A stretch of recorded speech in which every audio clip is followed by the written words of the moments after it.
అంతరిక్షంలో భారతదేశపు ఎదుగుదలని ప్రచారం కానీయకుండా ఈనాడు, ఎదగనీయకుండా ఆనాడు అడ్డుపడ్డారు అంటూ నిషికాంత్ దుబే నిశితమైనటువంటి విమర్శలు చేసుకొచ్చారు. పార్లమెంట్ వేదికగా, లోక్సభ వేదికగా గాంధీల కుటుంబానికి ఎందుకు మన ఎదుగుదల పట్టట్లేదు అంటూ నిలదీసుకొచ్చారు. అందులో ప్రధానమైనటువంటిది ఏంటంటే, నంబినారాయణని అరెస్ట్ చేయడం ద్వారా ఇస్రో వేగాన్ని మందగింపజేసి 20 ఏళ్ళు వెనక్కి నెట్టింది ఆయనే, ఆనాటి కాంగ్రెస్ ప్రభుత్వమే.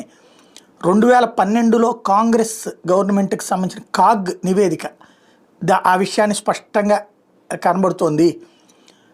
వాళ్ళు నిజాలని సమాధి చేశారన్నట్టు విషయం కనబడుతుంది.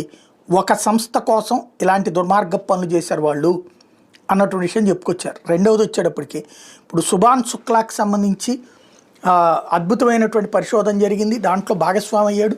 మరికొంత కార్యక్రమాలు జరగాల్సి ఉన్నాయి. ఇప్పుడు అంతరిక్ష ఎదుగుదలలో